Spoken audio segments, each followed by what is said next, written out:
Greetings, people of Earth. Welcome back. My name is Jax, and today I'm going to be, advocating for the idea of peace of mind. I've been reading this book recently, and it's called Zen and the Art of Motorcycle Maintenance. You might have heard of it. It's one of these sort of groundbreaking books about philosophy and how you see the world and how your outlook on the world really changes the world for you. It obviously uses elements of Zen, which is pretty much a Japanese concept that has been sort of taken from Chinese and Buddhist thinking and philosophy and history. And essentially I'm going to go into the book in a separate episode, but in one short passage, the author talks about how peace of mind is an incredibly powerful thing. And he talks about basically repairing a motorcycle, and that if you have peace of mind going into the task of repairing a motorcycle, you're not going to bring any of your own problems into it. You're not going to work your problems into the thing.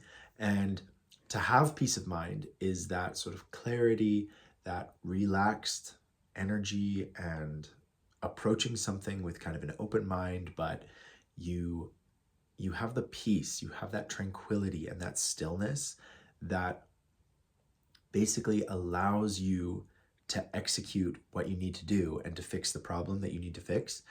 And I really like where he said that if you don't have peace of mind, you are going to work your problems into whatever you're doing. So if you're gardening, if you're fixing something, if you're baking a cake, and you are stressed out or doing something, just wrong, or you're just not in the good peace of mind, you're not in that mood, you're not in that energy, you will inevitably burn the cake or not put enough sugar in, or not melt the butter first.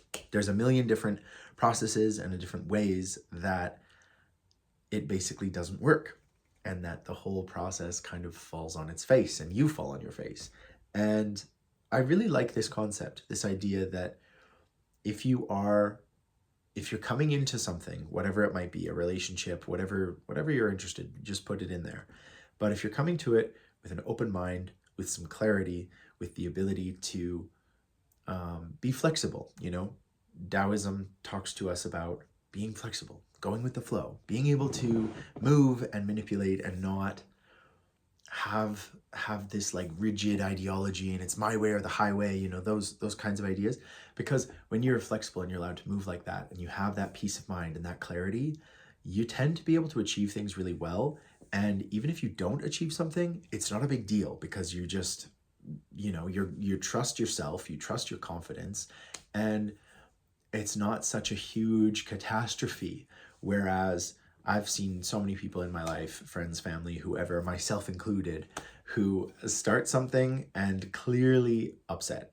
Clearly the person, you're watching this person and they're clearly upset, and then they break something or something goes really wrong and they are worse off than when they started. And you kind of watched this out of the corner of your eye and you knew it was going to happen. It's that exact ability that we can sort of see where something is going because of the way a person's energy and the way they're behaving is going. And we know it's oh, they're going to break a glass, or they're going to, something is not going to go right. And I think that's exactly that's the antithesis of what the author was talking about when he said that you will work your problems into the thing you're trying to solve.